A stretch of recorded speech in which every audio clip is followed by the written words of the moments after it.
Hey, everybody, and welcome back to the Post Military Podcast, where we share stories of veterans' transition out of the military and their advice to other service members based on their life experience. Whether you are still in service, a veteran, or just someone preparing to transition into a new chapter of your life, there is something here for you to learn. I've included timestamps in the description of the episode, so head down there to see if there are any topics that are of particular interest to you. Also, while you're poking around, subscribing to the channel or podcast on your favorite platform is always greatly appreciated. Anyway, thank you so much for being here today, and I hope you enjoy the episode. Solemnly swear Do solemnly swear that I will support and defend that I will support and defend the Constitution of the United States the Constitution of the United States. Hey everybody, welcome back to another episode of the Post Military Podcast. With me today is a former Marine, even though that's a paradox. So he's still a Marine. He's still a Marine on the inside. He served in multiple different capacities while he was in the Marines. He actually got out of the Marines once and then came back in because the Marines missed him so much that they just wanted him to come back in and kick ass for them. And then after leaving the Marines for a second time, he worked at a couple of different jobs, but ended up owning and operating a drone company where he does site surveys, works in real estate in a couple of different areas. In drones, he also is the chief operating officer of a drone education company where you can go and take classes to be able to get certified through is it the FAA? Is that who's the licensing body for drones? Right, that's correct. Awesome. So the drone company is called Vigilante Enterprises, which is a really cool thing that you're doing. And also Altitude University, which is the drone company. And the man in question is David Daly. David, thanks so much for coming on today. Yeah, pleasure to be here. I'm excited. You've got a really cool life, and I'm excited to break that down today for people who are listeners of this show. So let's dive right into it. Give us I don't want to say Cliff Notes version, but what was your military career like? Oh, yeah, for sure. Well, I think that, for me, the Marine Corps was always in my blood. There's the very famous Marine who won the Congressional Medal of Honor twice, Dan Daly. He's a distant relative of ours. So, growing up, I always heard of Dan Daly, and I was always pushed towards the military by especially my dad. So there were 4 kids in my family, and out of the 4, 3 went in the Marine Corps. So it worked. But for me, I started my military years in the Naval Academy. I started that over the summer of 1997 and would eventually graduate with the class of 2001. And out of the Naval Academy, I became a Marine and did all the normal training that everybody does. And then I ended up specializing in artillery. So that started me off on my particular specialty within the Marine Corps. And then that ended up becoming numerous deployments to Iraq and one to Afghanistan, and just doing a variety of different roles across those different tours before moving on to the civilian world. And so when you graduated in 2001, what was it like entering the combat arms field right after 9/11? Well, the interesting thing was for my class, we actually graduated in May. So 9/11 hadn't occurred yet.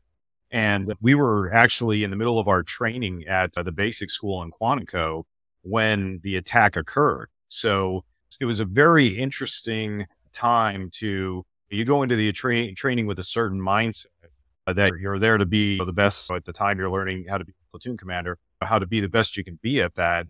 But at the same time, it's like war is a distant thing. You don't know if that's ever going to be a possibility. It may be, but it may not.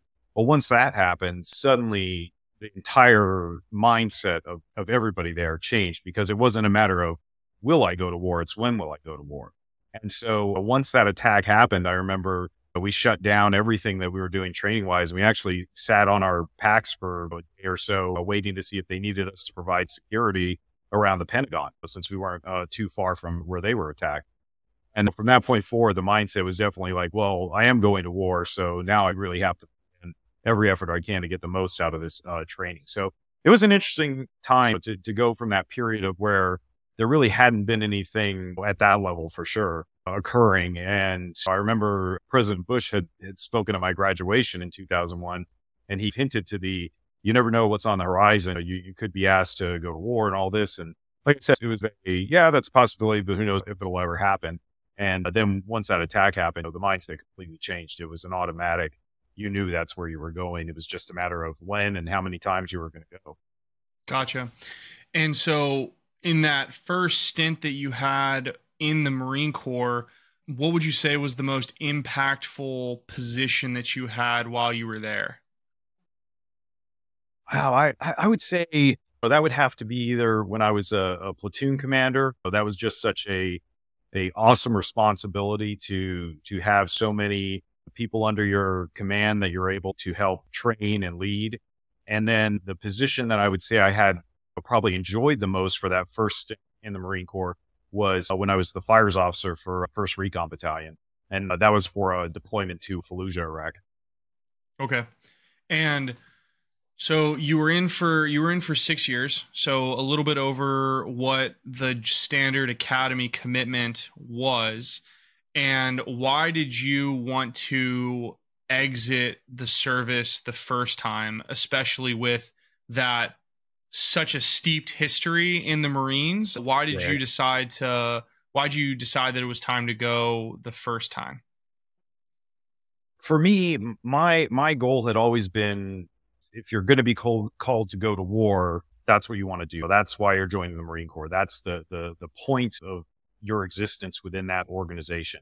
And so my first tour, I was told to go, but the other 3 within that first time I was in the Marine Corps before getting out and coming back in, those were all volunteer tours, so that they needed somebody to go with XYZ unit. And I was the guy that, raised my hand and said, I'll do that. And so what I ended up doing was in a relatively short period of time, I might be back for 6 months or 7 months, and I go back for another deployment, and that cycle would repeat itself. And so when I got to where I was almost ready to finish my tour with 1st Recon Battalion in Fallujah, I was talking to my monitor about where my career was going now. And they more or less said, you really hurt yourself promotion-wise and for progressing in the Marine Corps because you never had a B billet. And so for me, I was like, I don't understand how, if our whole purpose is to go to war, you're saying that I hurt myself by volunteering so much. And so they were basically like, well, we're just not seeing that you're going to be able to advance the same way because you didn't have that B billet. And so at that point I said, well, if you're telling me that I made a mistake by volunteering to go to war in the Marine Corps, and that's what's going to, keep me when I have a really solid reps and things like that, plenty of chest candy and whatnot.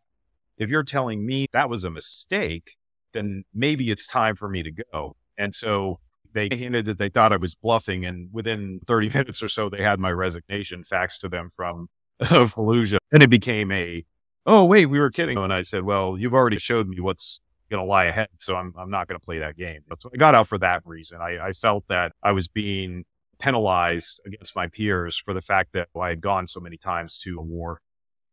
That makes sense.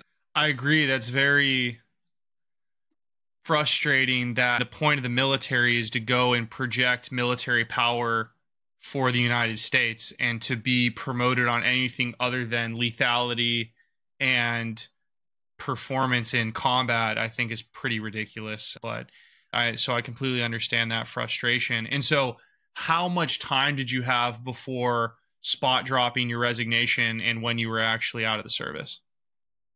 It wasn't long. It was because I only had about maybe just over a year left when I volunteered to go to that last tour. And even the battalion EO had said, oh, you don't have to go to this. You're short timing in the grand scheme of things. And I was like, well, the Marine Corps spent a lot of money to train me to do what I do, and they're not getting anything in return with me sitting here for a year waiting to leave. So when I took that recon tour, that was about a 7-month tour in Fallujah. And by the time I got back, it probably only had about half a year or so left on my contract. So I did a little makeup billet, like a facilities officer, I think is what they had me doing. And within a couple months, I was on terminal. And so what did your transition process look like for that first round of getting out of the service? were there any resources? Were there really any prep resources available for you at that point? Did you do any kind of like, not vision casting, because that sounds weird, but did you have any idea of, okay, what do I want to be when I grow up? Did you do any of that, or what did it just happen? Like, what did that process look like for you? Yeah, I didn't really know what I was going to do outside of being in the military. My focus had always been, I'm going to do my 20 and maybe more and figure out everything from there. And so when I left, at the time I'd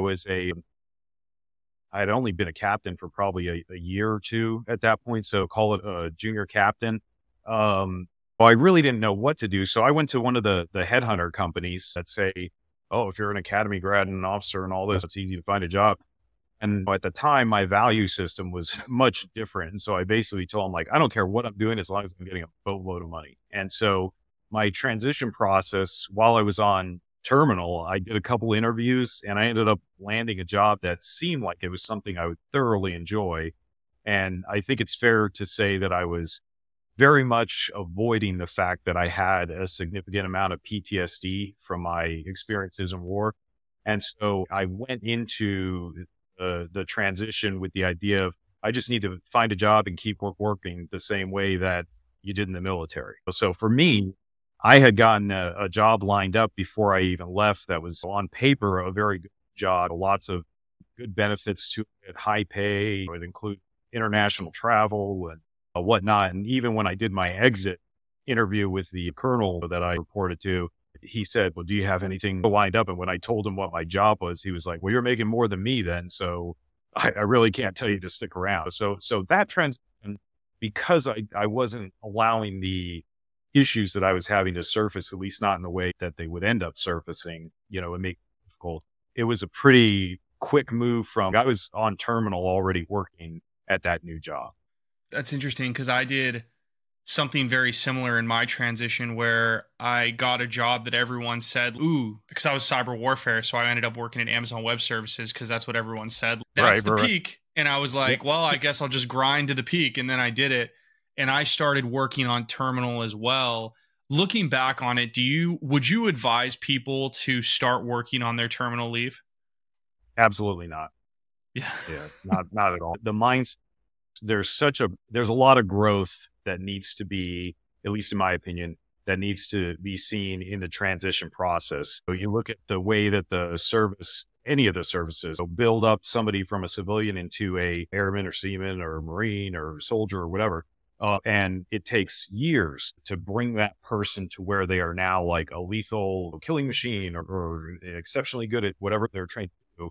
And then on the way out, it's a couple weeks of PowerPoints and don't let this bother you. Go to the VA if you have a problem, and then you're out. And I know it's gotten better since I left the service. So there's skill bridge and longer TAP programs and things like that. But I feel that we're indoctrinated into a mindset that says you shouldn't stop. You always got to push. You always have to give more. And in doing that, you tell yourself, I need to keep working. I need to keep doing that. And you miss out on opportunities like terminal leave, where it's, look, you're getting a check for relaxing. You should find whatever it is that your zen is and go surf or travel or relax for the first time or whatever. But yeah, I definitely think that it's a mistake in most cases for people to not enjoy that terminal leave and to start working on it. Yeah, I completely agree. It's something that, reflecting upon my own transition, that I wish I would have done, but I didn't. I jumped right into just grind set at Amazon, and that probably wasn't the healthiest move because I just had a lot of things that I personally needed to work through, and I just ignored them by jumping right into a new system and not letting myself spin down from the military. So I completely agree with that. And so when you were getting out the first time, you alluded to two things. You said your value set was different. So you really just said, give me a job that pays, and you were avoiding dealing with your PTSD. At the time, were you aware of these things and chose not to deal with them? Or are these more like things that you just weren't aware of at all, so you didn't deal with them? Does that distinction make sense? Yes, absolutely. I think it was probably a combination of both knowing and avoiding it and not understanding it. With regards to my value system, at the time, I was a single guy. I really wasn't doing much in the world of dating. And so for me, it was like, I've got no attachments. I can go anywhere I want to go. I can do anything I want to do. Let me just get the money. So like that was my thing. And so my values were very much based on that. And it wasn't until years later that I realized how skewed that was as my focus. Because obviously you don't go in the military for the money, or if you do, you probably could make a lot more someplace else. So my value system there was different. But then once I left, I saw it as, well, I already did my part for the country and the usual stuff that you do for freedom and whatever.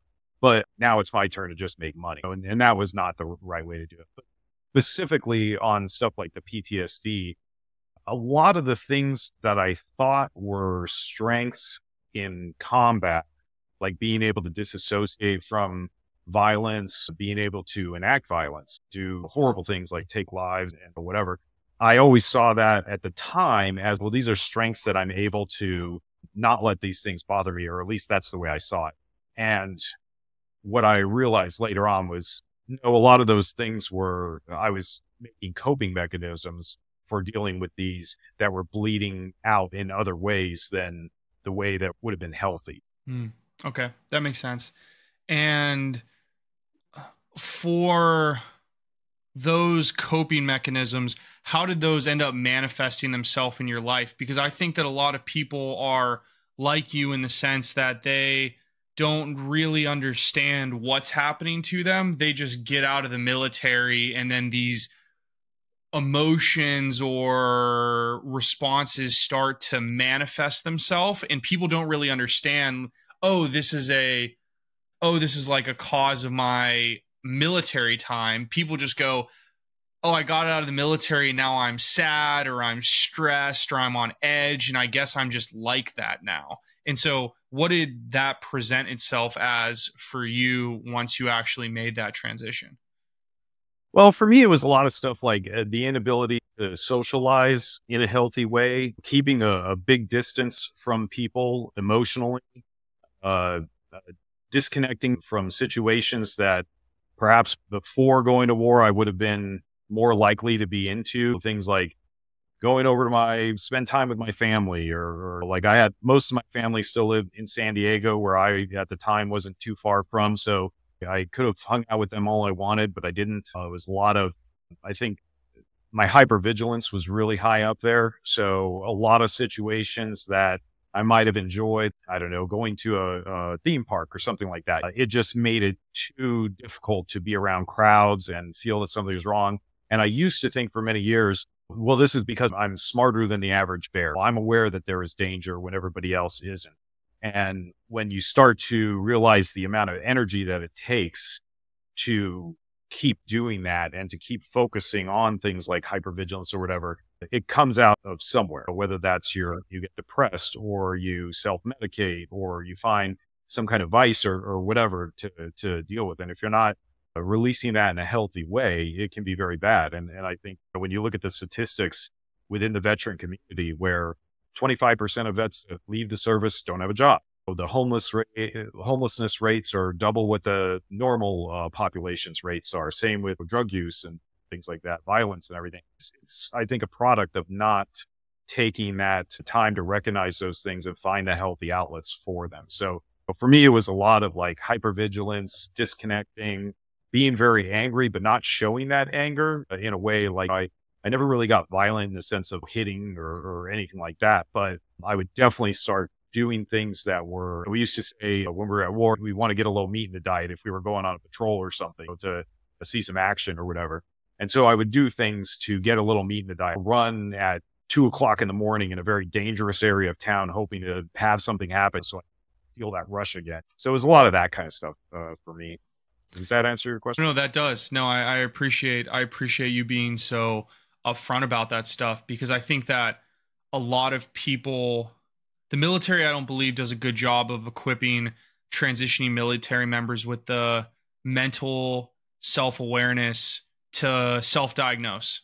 And I think that people just get out of the military and are just slaves to their emotions because we have so many of them decoupling ourselves from our value set, from our service, from our combat time. And those things manifest themselves in some pretty weird ways, but it's very hard for someone who just got out of the military to look at themselves and be able to say, oh, this is affecting me because I've been emotionally tied to my service, or kind of what you just did where, hey, when I was on patrol in war, like I needed to get the meat in my diet, and now that's gone, there's still a part of me that needed that, so I went and I found it. And so being able, most people I don't think immediately can go back and like draw the points from why am I doing this now to this is what I'm missing because I left the military. And so I think that's you being able to draw those lines, I think is important for people who might not be in a place where they can currently do that. And so I appreciate you breaking that down. And so what was it like for you? I do want to say real quick, that took years. Yeah. And a lot of work. Like that was not a easy process. And that was a very rough, probably decade or so to get to where I am now. So it's not easy. And I think a lot of it has to do with the fact that when we're in the military, regardless of what service you're in or what you do, you have an identity, you have a purpose, you have a very defined role that is recognized amongst your peers and those around you. And unlike most professions, if you're a doctor and you decide to retire, you're still a doctor, you're just not practicing. But in the military, you go from having this very defined identity to the minute you sign that DD 214, you've lost that all. Like that is no longer you. And I think that loss of identity is one of the biggest things that could be worked on by the services for the transition process to help you realize your identity outside of that environment. And that, I think, is the cause of a lot of the issues that vets have. And I know was what was probably the main ingredient towards all the bad things, the bad roads that I went down. I completely agree. And it's something that's so not talked about, but so very impactful. And for you, as someone who had heard all this stuff about your relative who went to the Naval Academy and then went straight into the Marine Corps, like your entire adult life up until that point had been in the service.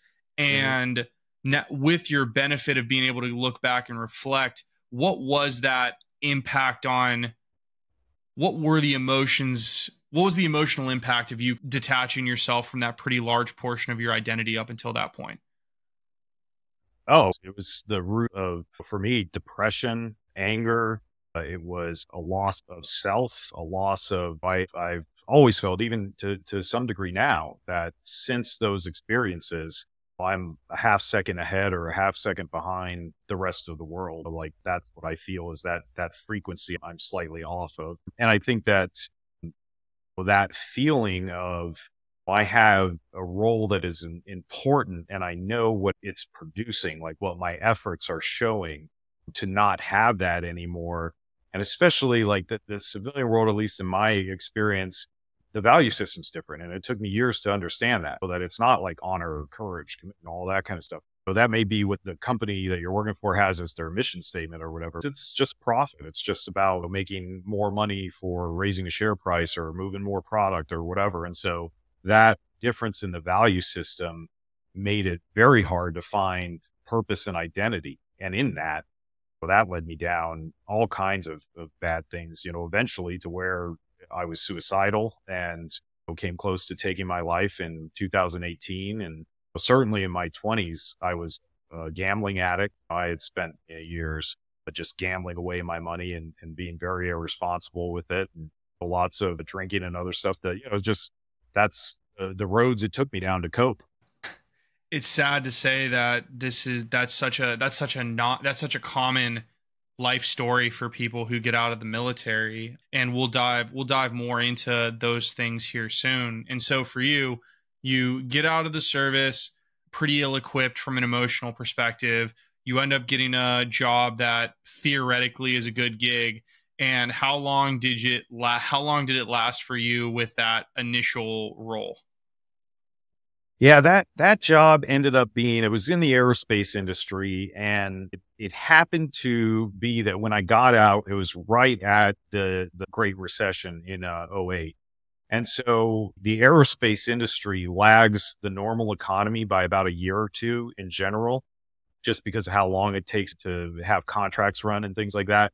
And so I came in probably at the worst time to have the job that I had. And so within a year, the economy had caught up to the aerospace industry, or I should say the aerospace industry caught up to the economy. And my company just started laying off pretty significant numbers of people. And within, I want to say I was there for maybe about a year and 4 months or something. I was laid off as part of that. And so for me, it was only about a year, not even a year and a half. And I think it would be a combination of the global economic downturn and me not performing as well as I probably could have if I'd had the right mindset.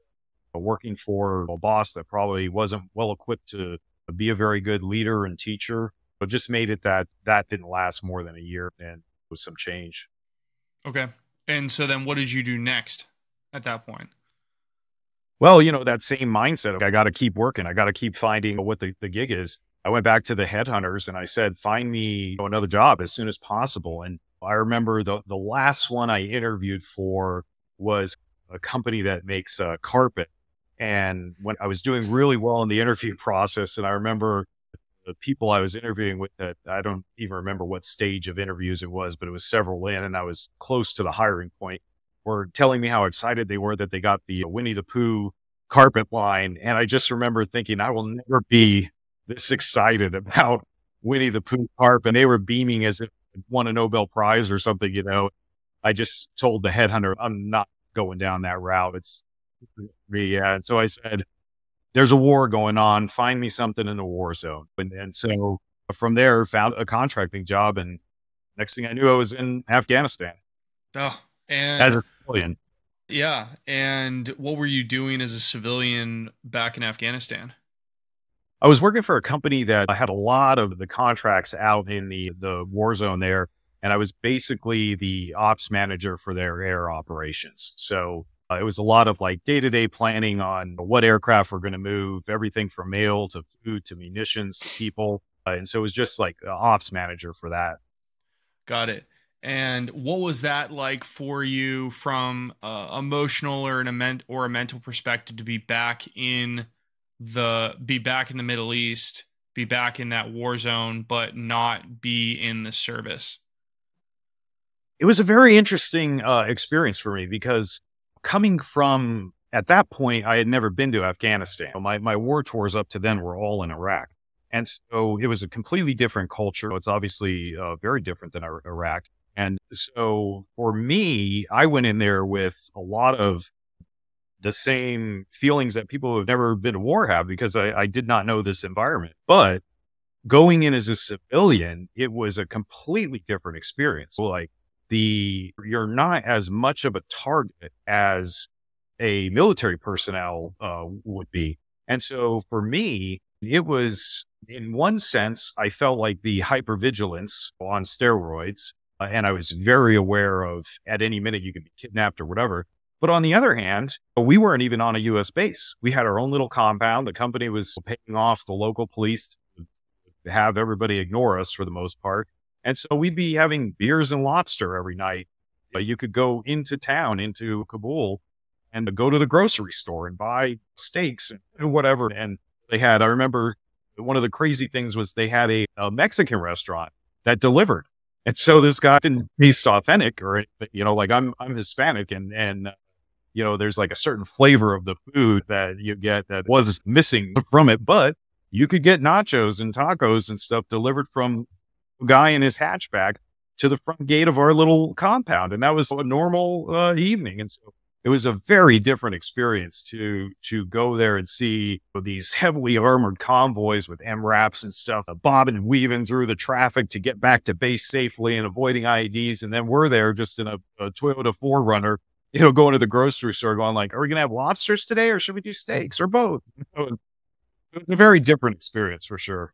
Man, I can't even imagine what level of like mental whiplash you were going through at this point in your life to go from military service to getting fired from your first civilian job to, or not getting fired, but getting laid off, then That's almost yeah. selling Winnie the Pooh carpet to having lobster on a semi-defended compound in Afghanistan in like what, 2 years?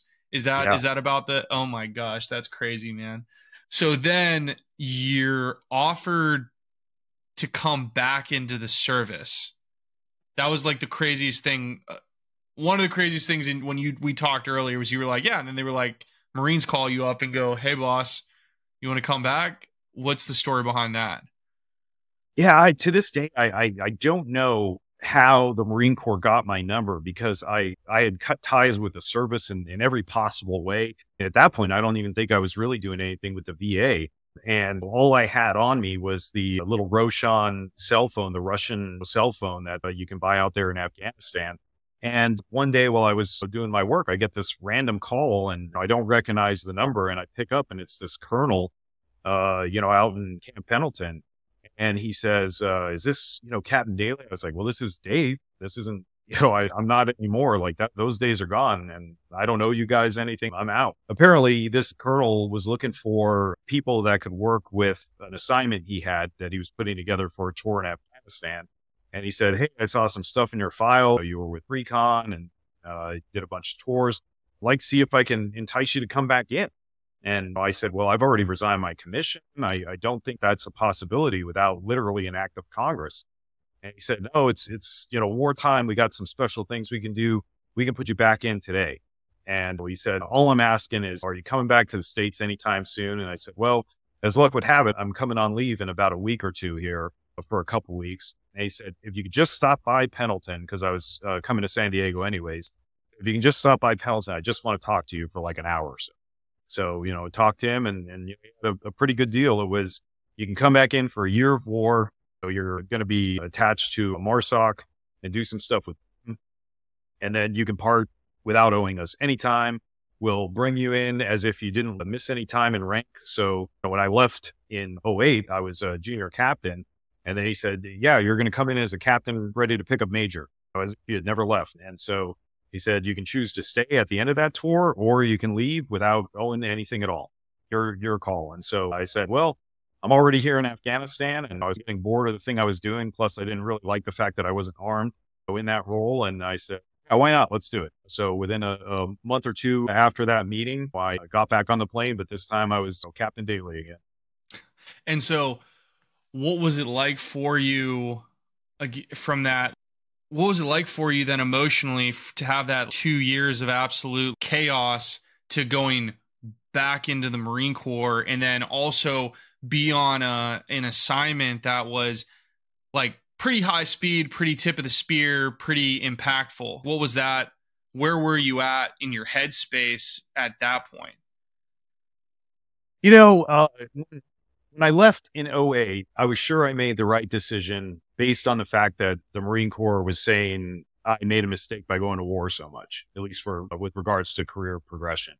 And so when the recession started affecting me and I was let go from that position, there was always that thought, well, maybe you made a mistake of leaving. Or maybe that was what went wrong. You should have stayed in. You should have tried to find another way to advance or whatever.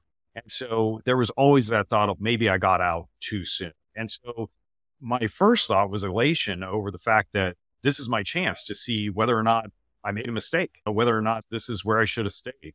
And so that quickly changed to, no, I made the right choice. I should have.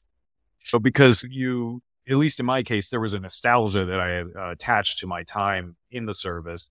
And you quickly find it like the red tape and all that stuff is still there. You still got to deal with a lot of BS and whatnot. And so for me, even though I was attached to MARSOC, I was thinking very much like my other tours were like, oh, I'm certainly not going to be on point, but I'm definitely going to be doing a lot of patrols and going into contested areas and doing all the Ricky Recon door kicking kind of stuff. And then what you end up figuring out is, well, now you're older, so you're staff. And so I went from the recon tour in Fallujah to now I'm the staff guy building PowerPoints and briefing people on, oh, you're going on this mission to this dangerous area. I know the person who can get you fuel.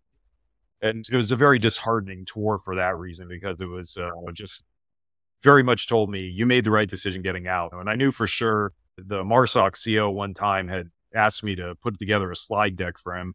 And when I went over it, he looked at me and said, oh, you have the qualities of a great staff officer. And I was like, sir, you should have just shot me. I would have been more thrilled about that. So that was where my mindset was, I was elated to see whether or not I had made a mistake and to rectify that, or see if I was right. And once I realized I was right, it was just a matter of do the best I can on this tour and then get out. Got it. And when you knew that you were going to do the tour and you knew that you were going to get back out, did you do any additional kind of prep work for getting out that you hadn't done the first time? Yeah. In the first time, I feel like I was burned out from spending the majority of the time that I was in combat. And so I didn't want to do, even though I had some pretty good offers from some of, especially the security force contractors out in Iraq, the Aegis, Blackwater kind of guys back then, triple canopy, that kind of stuff. Even though I had some like pretty good offers that I could have gone down in with those agencies, I didn't want to spend any more time in the war zone. But this time when I was getting out, I thought I'd be a fool not to start looking at the contractor world for the big bucks that you can get, because clearly I showed myself, at least what I was thinking at the time, I showed myself that the civilian world is not for me. So I need to bank on as many high paying tours as I can and find a contracting job. So I had already started, when it was getting close to that time, figuring out who I was going to work as a contractor for back in the war zone. And so were you successful in finding a contractor position once you got out? Yeah, I found a position with Fleur. They were one of the big ones doing the Chow Hall contracts and all that. And I essentially had lined myself up to be a kind of like a camp commandant, or, the mayor of a camp in very remote regions in Afghanistan. So I think they called it a site manager, was what it was called. So basically had that lined up so that I was ready to leave very shortly after coming back from that tour. So you literally left your Marine Corps tour, went back to the States, out-processed the Marine Corps, and then went back to Afghanistan?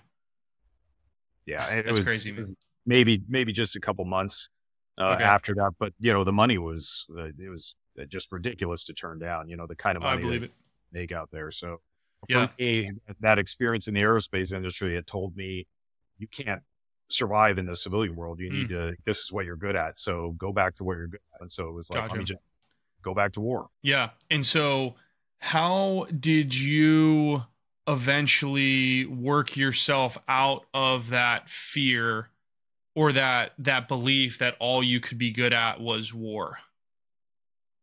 Oh, well, up to that point, I had not been any kind of ever in a serious relationship or anything. And by the time I was on that tour with Fleur, I had met my wife Daphne, and we were talking about a future together. And we had both kind of, if we're going to make a go at this, it probably isn't going to be the best if we're on opposite sides of the world. And so probably about halfway through that tour was when we were like, yeah, we want to make a go at this. And I had proposed to her, and we said, okay, at that point, we got to end this type of work. And so it was just a matter of, let's finish the tour I'm on, because you get a nice bonus when you finish that year.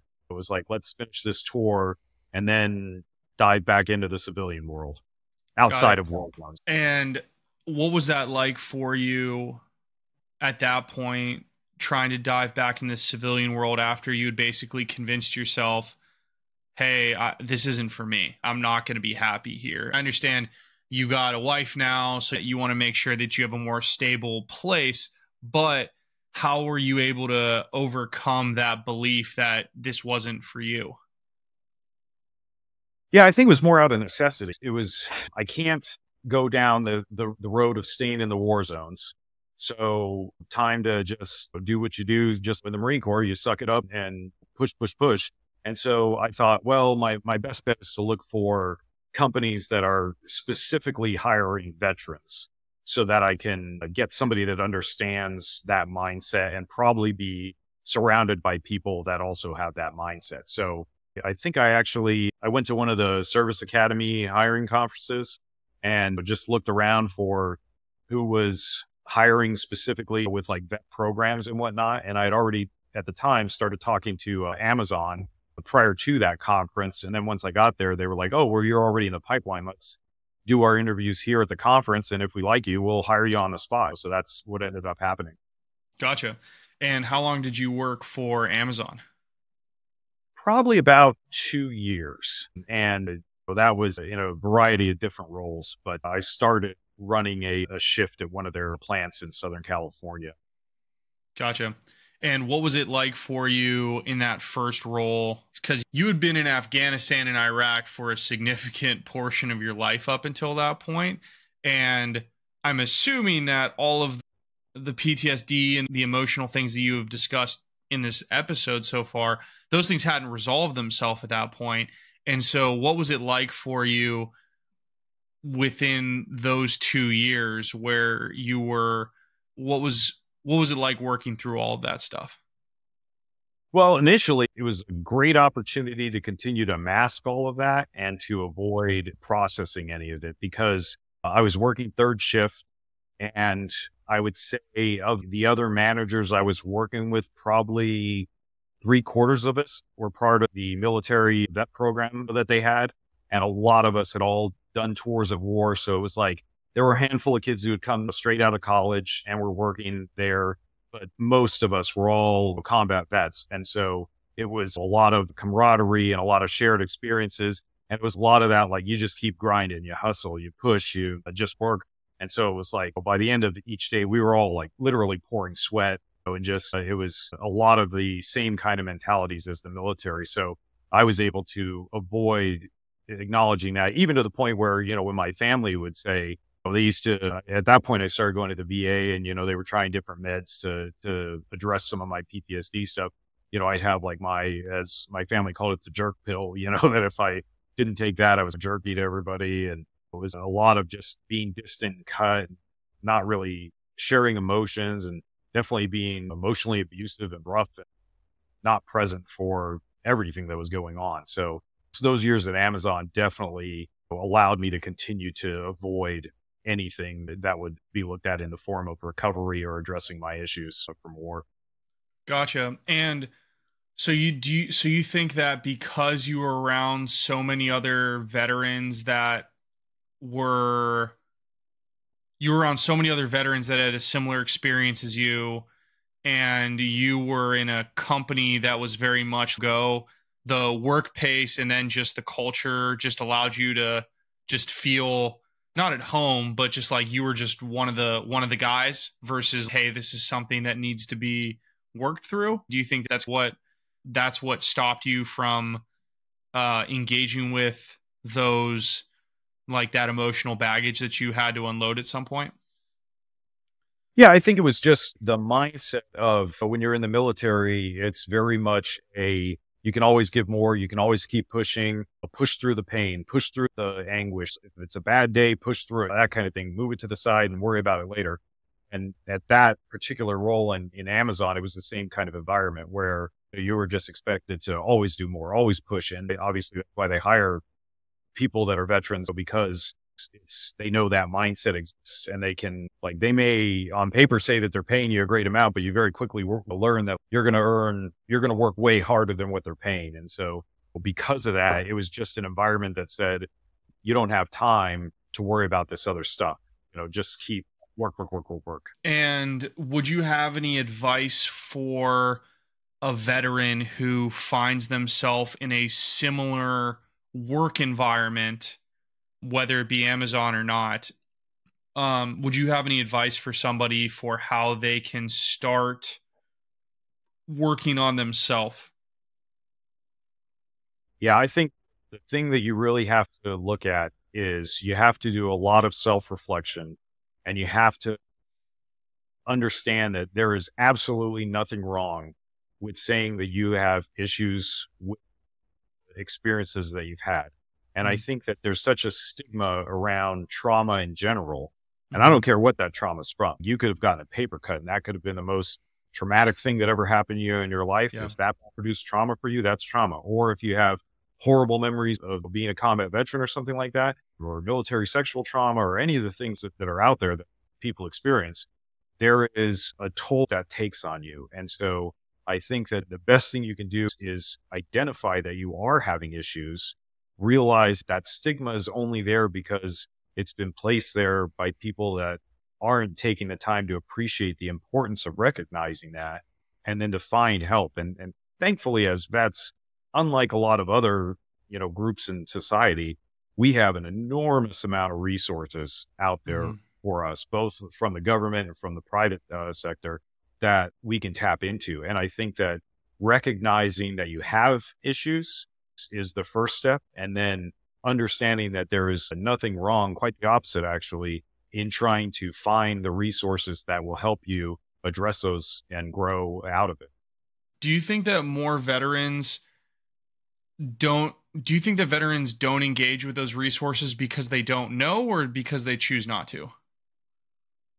I think everybody's journey is different. And so that's probably an answer that if you looked at everybody would be all across the spectrum. But what I think is a common thing that I've seen in the vets that I've talked to and done various programs with is, first, there's the stigma of, I don't want to be the person that says I'm weak, or the perceived weakness kind of thing.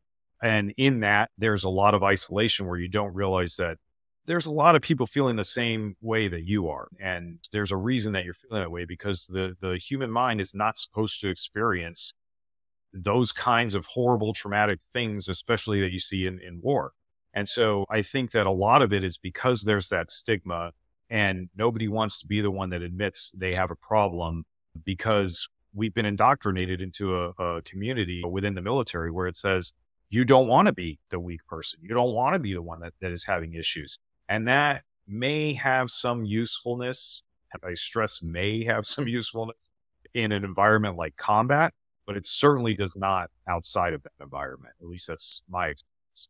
And so I think that stigma is what a big hurdle that's out there for a lot of people in the community to admit, I'm having issues and I need help.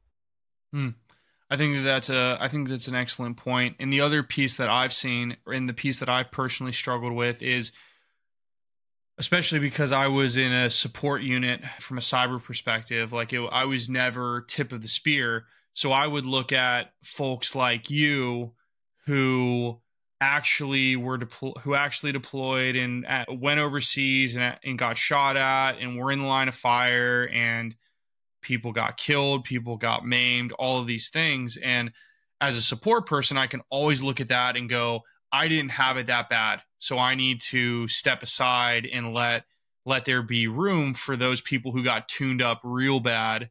But it's funny because people in your position, you do the exact same thing that I do, because you're like, well, I didn't get blown up, or I didn't get shot, or whatever the thing is. And it's just very interesting how we as veterans, we always know someone who got it worse. And so then we feel the need to step aside so that perceived person or that real person can get the help that they need.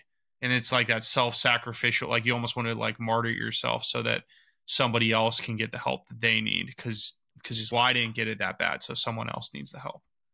Yeah, and I think that's part of the indoctrination process, is you're always putting yourself as the one that is sacrificed. And so you can always find somebody that you say, well, I may have had 5 tours of war, but there was a guy who did 6, or there was some lady who did 7, or whatever, where it's, well, now I can't rank that, or this person got a higher award or whatnot. And then especially, it's like, you look at your experiences. For instance, when I was in Fallujah, finishing up I guess it was my second tour, my Humvee had gotten hit with an IED, and I was in the seat behind, passenger seat in the front, and that side of the vehicle is where we got hit. So it was the vehicle got mangled up, and luckily none of us had any injuries. So we just got lucky that it was, I think, buried too deep or whatever.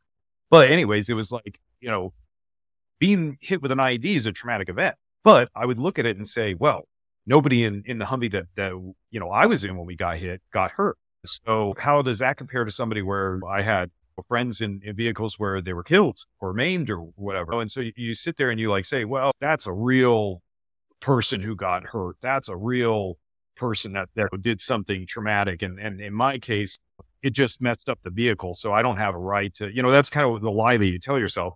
And I think that what the reality is, like I said before, it could have been a paper cut that was your traumatic event and happened in life. And that trauma needs to be recognized, and you need to feel okay with saying, I'm all right with telling everybody that I've got an issue with this and I need help. And when I first got into like the Wounded Warrior Project, I was kicking and screaming going in, and it was through my wife that I had gotten into it.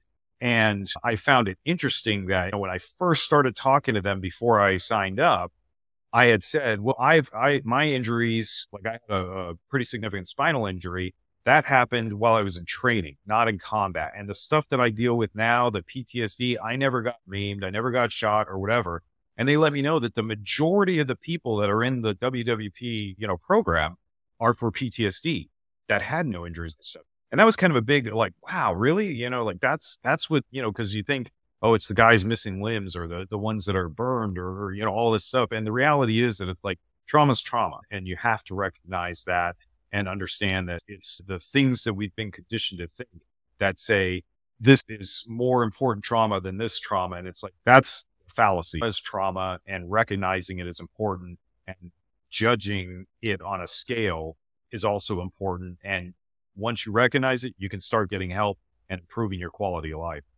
Trauma is probably one of the most important things that I think that a military veteran needs to hear, because we can play the comparison game so well compared to most people.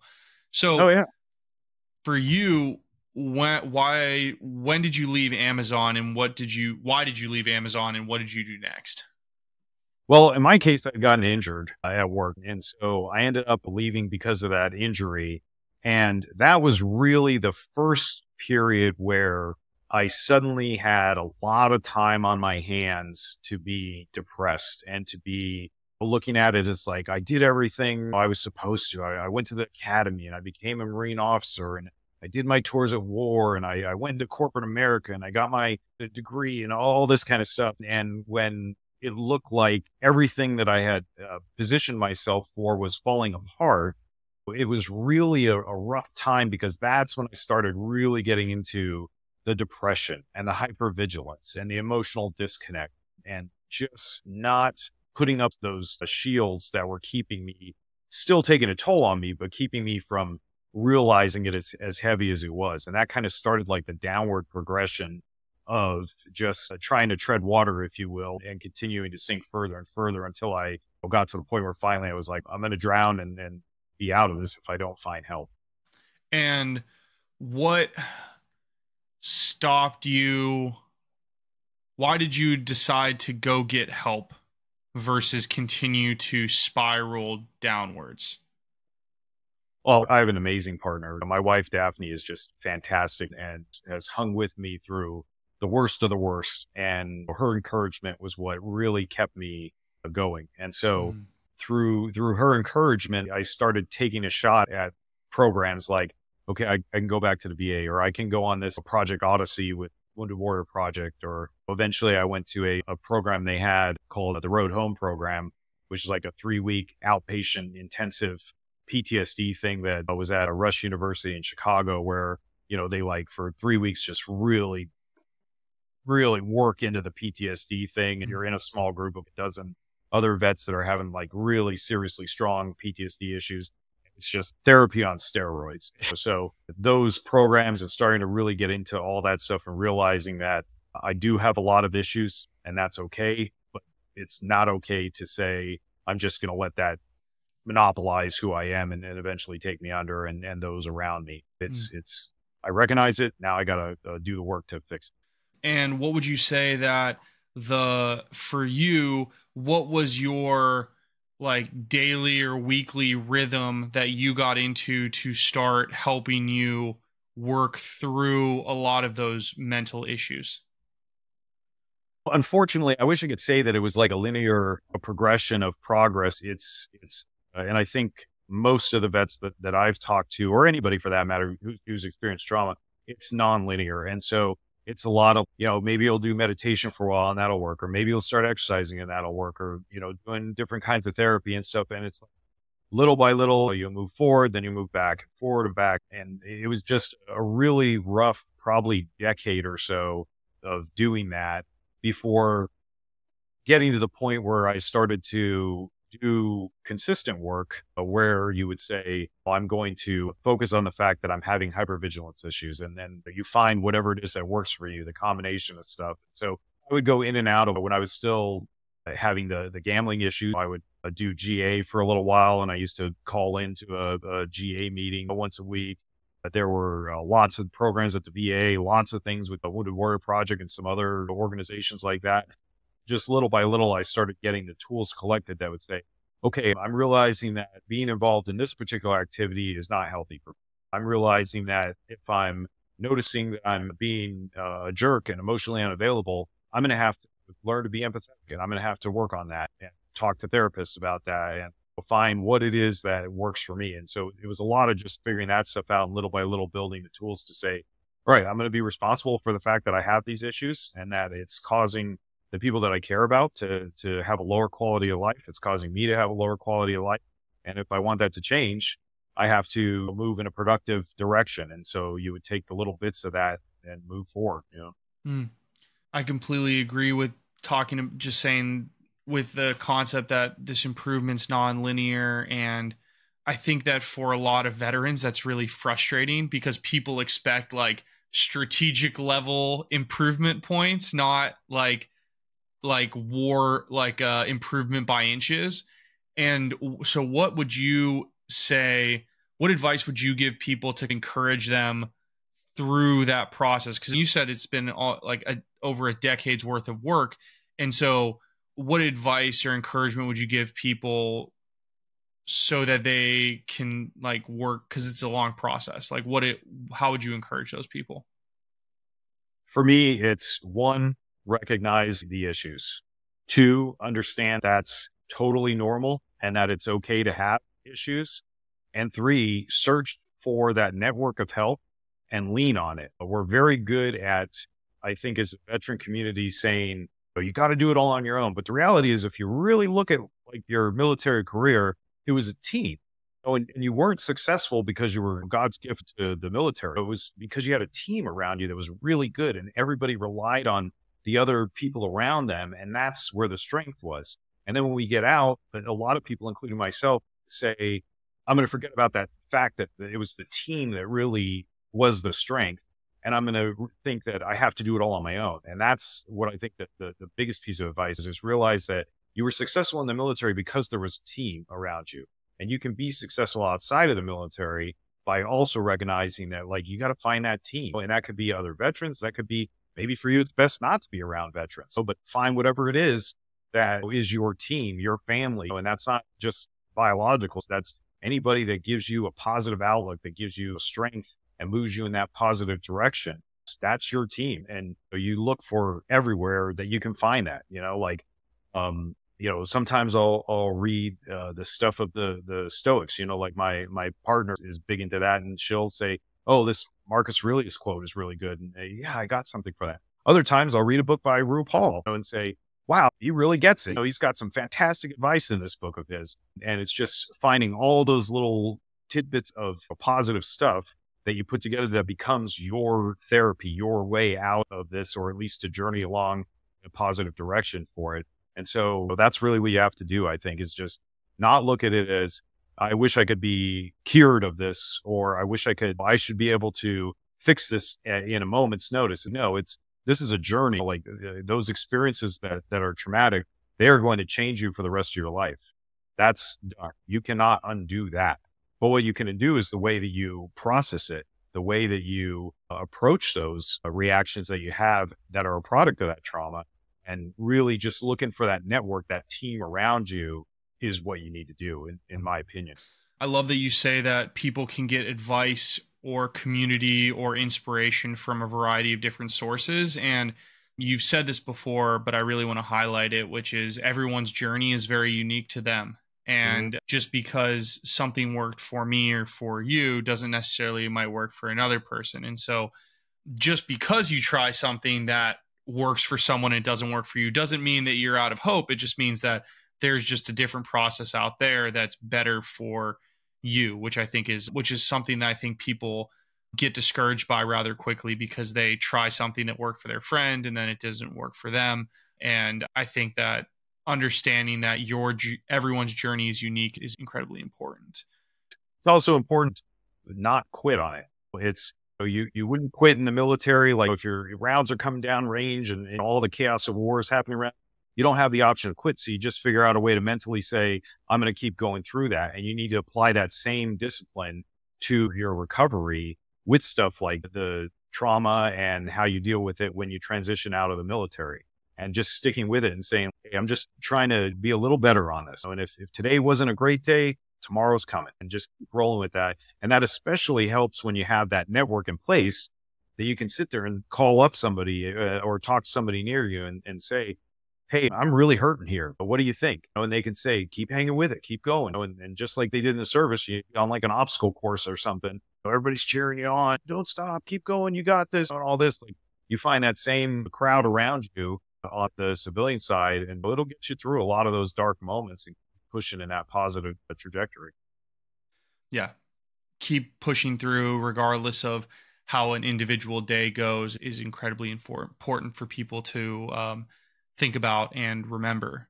And so for you, once you started seeking out help, how did you eventually find yourself in the drone business? Yeah, well, for me, I've always been like a techie, nerdy guy, and my wife had pointed out that I should get like a camera drone to mess around with because I'd probably have some fun with it. And so I had gotten what I guess today would be considered more of a toy drone. And one of the things that I noticed when I was flying it was that I could feel like a little bit of a relief from my PTSD symptoms while I was flying the drone. So I found that having that different perspective of looking above the ground as opposed to being on the ground was enough to tell my mind, you don't have to worry about the trauma stuff for a few minutes. Just fly this drone and look at the scenery and whatnot. And so when I had shared that with her, she had, you really ought to think of doing this as a business, and looking for corporate America kind of jobs.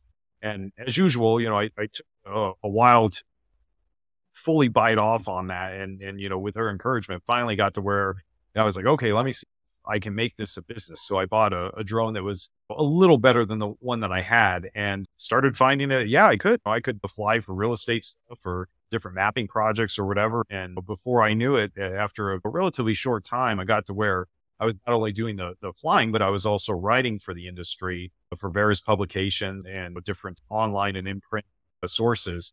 And started between the writing and the drone flying, realizing, hey, I got a business here. And so started Vigilante Drones and haven't looked back since. That's awesome. And so for you, what would you say is what's the most interesting type of drone drone work? Because I think people are familiar with, the drone flies over the house and it does the aerial shots or aerial shots in videos or film. But what are some things that you're doing with your drones that people wouldn't really expect from just a general consumer market? I think some of the more interesting stuff I've done is, for me, I do a lot of vacant land photography. So I think part of the loss of identity when you leave the service is you have this enormous skill set that is hard to find in the civilian world where it can apply. So for instance, in my Marine Corps days, I could disassemble and reassemble dozens of weapon systems and tell you all about their muzzle velocity and the right way to employ them. But I've never been asked to take apart an M4 and put it back together in 30 seconds or whatever in the real world. And so you feel, I've got all this stuff that means nothing now. Well, I've found that, for me at least, part of the helpful aspect of finding your identity is saying there were skills that were applicable to the civilian world. I just need to find which ones they are. And so, since land navigation, when I started doing the vacant land photography, I found that land navigation was one of those skills that, like, okay, if I'm in the middle of nowhere, and for me, a lot of my gigs that I get are in the Mojave Desert. If I'm in the middle of the Mojave Desert where there's no civilization anywhere and I'm hours away from even a paved road or whatever, I can rely on my survival training in the Marine Corps. I can rely on land navigation and stuff. And so for me, those are like some of the interesting jobs are doing like I get to hike in nature, fly my drone and take some pictures of this land that I never would have gone to if I hadn't had this skill set of being a drone pilot.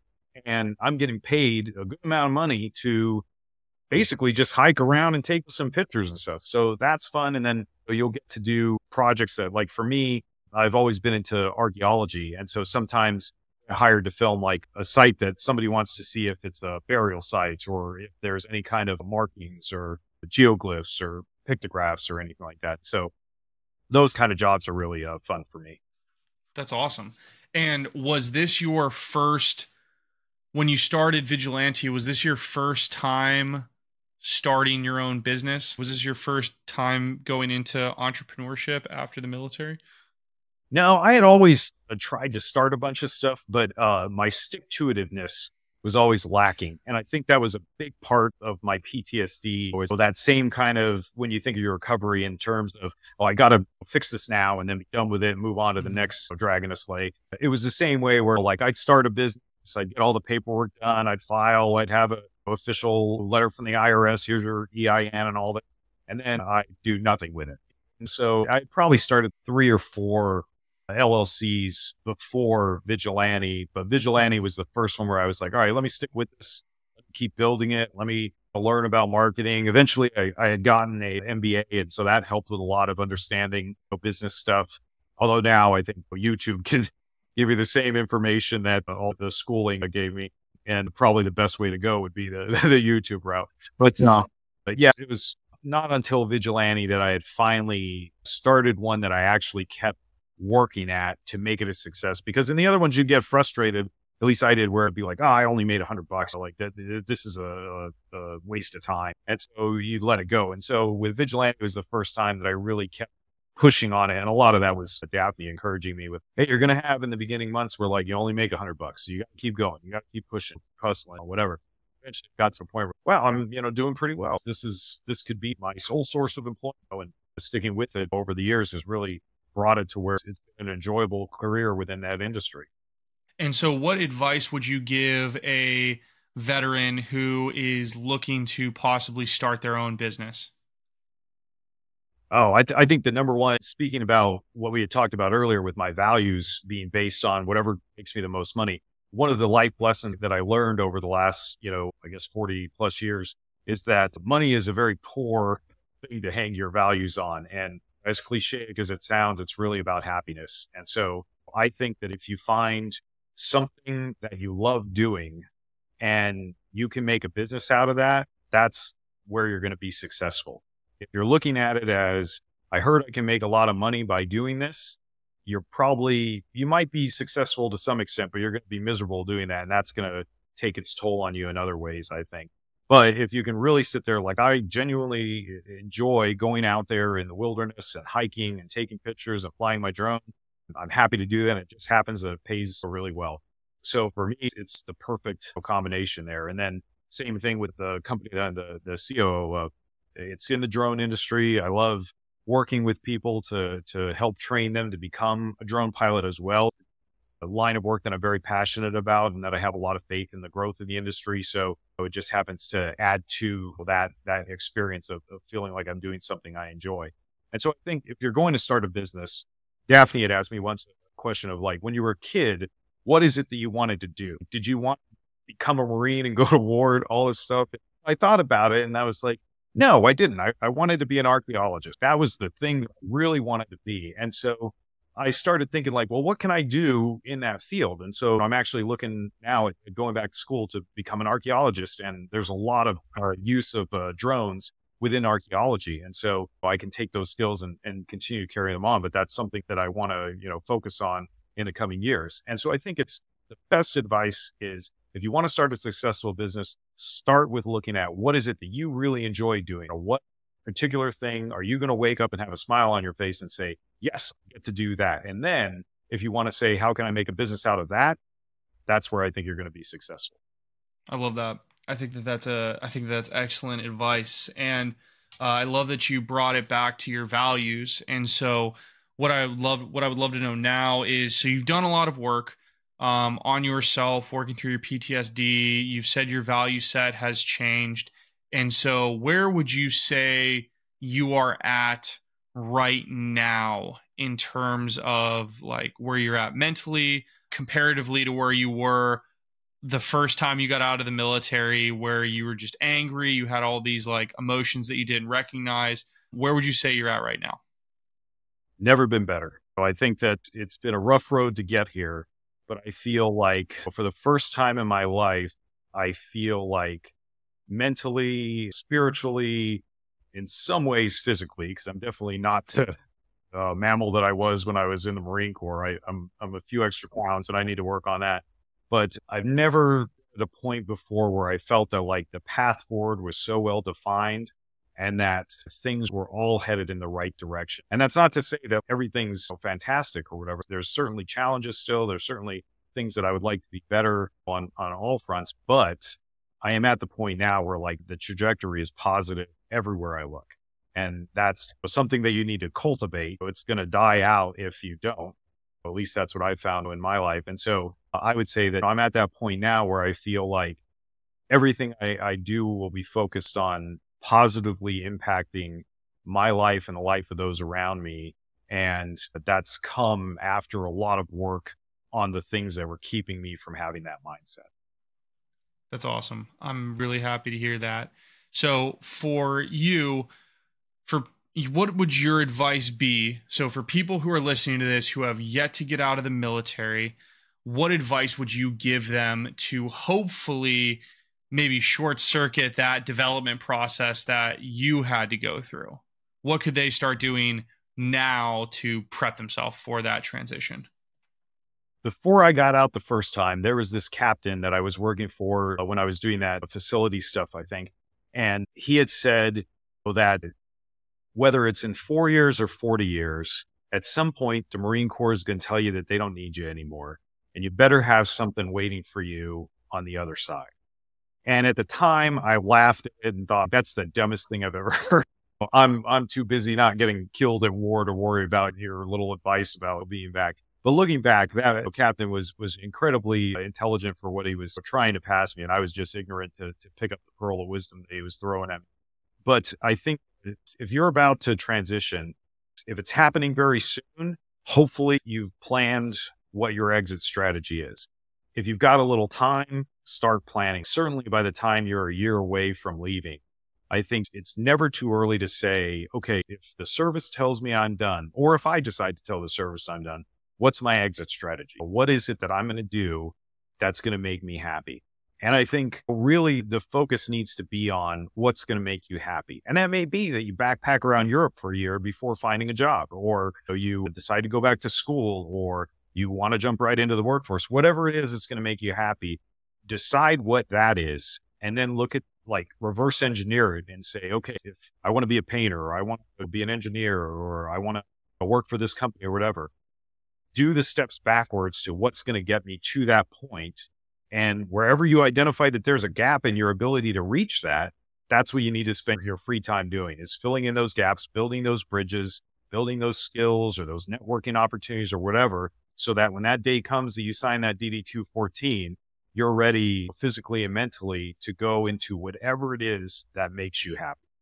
And rolling right into that, you just talked about identifying what you want to do and then working back. And prior to that, you had mentioned some advice for those who, with the land nav, where how do we get these seemingly not applicable skills to apply in the civilian world? But do you have any other advice for specifically military members who worked in industry in areas like combat arms, where there really isn't a standard translation of skills unless you want to go be you want to be a security officer, a cop, you want to go or work for a contractor? What other advice might you give those folks who might not want to go and continue to work in those specific areas?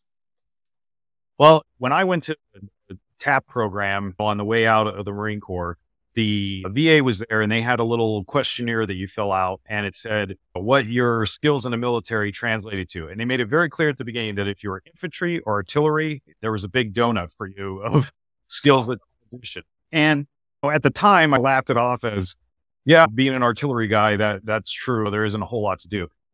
That was a short-sighted view. And I hope that's not the view that they have now when they do that class, but that was a short-sighted view. I think if you're leaving the military, think outside the box. Recognize that a lot of the skills you have value outside what the surface of them are. So for instance, if you were infantry, okay, maybe you're not going to have many jobs outside the security world where you're employing weapon systems and whatnot, but you can certainly apply some of the organizational skills that you had. So if you were able to memorize things like how to disassemble and reassemble weapon systems and how to employ them, that shows the mental ability to take things apart, put them back together. That shows that you know how to work effectively within a team. In a lot of cases, you can have security clearances and be exposed to things that are of national importance, where that is a skill that you have been trusted to hold these very important things, depending on what your exposure to that was. And just looking at yourself and saying, well, my job is I drove a truck or I drove that. Like, you're thinking too small. You were also a member of a team. You were also somebody who got up and went to work every day at the right time. You were somebody who was able to take a task and accomplish it with very little guidance. Nobody had to hold your hand every step of the way and all that. And so I think it's important to take a step back from what your actual MOS or military specialty is, or your rate or whatever, and say, on a day-to-day basis, what was I responsible for? I had, even as somebody who's only been in for one tour and was just in for, call it 3 years or 4 years or whatever, you still had people under you. You've still worked within a unit. You've still been exposed to all kinds of equipment, processes, and things from the bureaucratic side of paperwork to employing things in action in the field or whatnot, that I think you need to just take a look at that and say, these are all skills that translate into, I've done stuff while I was in the military. And it's not just the surface things of, my job is to drive a truck. Think of the whole breadth of everything and realize that, hey, there's a lot of people that they're coming straight out of college. We'll call that 22, 23 years old or whatever, about the same age as somebody leaving the service for the first time, if with a single tour, and they haven't been exposed to anywhere near the amount of stuff that you have. As far as maybe you were responsible for, let's say you were driving a truck. Well, that's probably like a $600,000-$700,000 piece of equipment, maybe over $1 million worth of equipment that somebody who went to college and hadn't any experience in that kind of stuff has never even touched. You were given that responsibility and that level of confidence in your abilities. And that's the way you got to look at it, is not just, this is all I did. It's think of everything you did and everything that was put on you, all the responsibility, all the efforts that you put in, and you were rewarded with the ability to take on more responsibility as you went through this process. That shows that you have leadership, you have confidence, you have organization. And that's the kind of stuff that I think you really need to look at when you're thinking of leaving the service, is the whole breadth of what your experience within that military organization was. I love that. I think that it's very interesting. We do a really bad job of really understanding what we did in the service and being able to apply that outside of the military. Part of that I'm sure comes with just us not understanding the world outside of the military. But for me, there certainly was and is to some extent this mental block of applying things that I did in the service to things that I could do on the outside. And I think that I wish that there were more resources for people to help explore that in a more deep context, because I think that would be really impactful for a lot of people. Well, I think that there are a lot of resources out there. It's accessing them. The VA will go through your background and say, these are some, skills that you can do. There's skills transition, vocational rehab courses, programs like the Wounded Warrior Project that'll sit there. You can go through their voc rehab stuff. They have a program called Warriors to Work, where you can say, here's my interests, here's my background, what do you think? And they'll help you write a resume, they'll help you hunt down jobs, they'll use their network to, like I had one time where they had provided me, when I was really in a bad way, they provided me a gift card to go to the store and buy some clothes to do an interview. they'll do all kinds of stuff like that. And I think it's just a matter of taking the time to say, I know I have value as an individual, especially having come from an environment like the military. And I just need to look at those resources and apply for them. And especially with the VA and the programs like the Wounded Warrior Project, those resources are out there and they will help you if you reach out to them. Yeah, no, I think that's an excellent call out. And there really are there are resources for sure. Engaging with them, I think, is the thing that people definitely struggle with because of all the things that we've talked about before, which is just either people aren't thinking about it or people are just stuck. Like, it's hard for people to consider life after the military or whatever it might be. So I think that there are a lot of things out there, and it's good that you call out some of those really amazing resources for sure. So the last question that I want to ask you before we wrap it up is, what would you say is your culminating piece of advice to people who are about to go through this military transition? Just like any experience or any journey that you embark on, there's going to be trials and difficulties that come in your way. And by focusing on doing what makes you happy, realizing that the same team that got you through being a success in the military can be found outside of the military, by doing the work to find that team and building that strength around you, that network of support around you, you can accomplish anything you want. Don't let trauma or anybody who's a naysayer hold you back from that happiness that you deserve. Every single person, regardless of anything. Like, I've heard some people say stuff like, well, I didn't get an honorable discharge. Who cares? You did time in the military, you got out. Every single person deserves to have happiness, and you can achieve that. And things like PTSD are in your way and the transition process is in your way. That's where you really got to look at self-identify what it is that's holding you back and realize that there's absolutely nothing wrong with looking for help. You deserve that help. Go get it. I love it. I think that's excellent advice to end the episode on. And I cannot agree more. If you are out there and you feel stuck or isolated, please go get the help that you need. So, David, thank you so much for coming on today. It was an absolute pleasure to have you onto the show. I really appreciate you being willing to open yourself up and be vulnerable in front of this audience.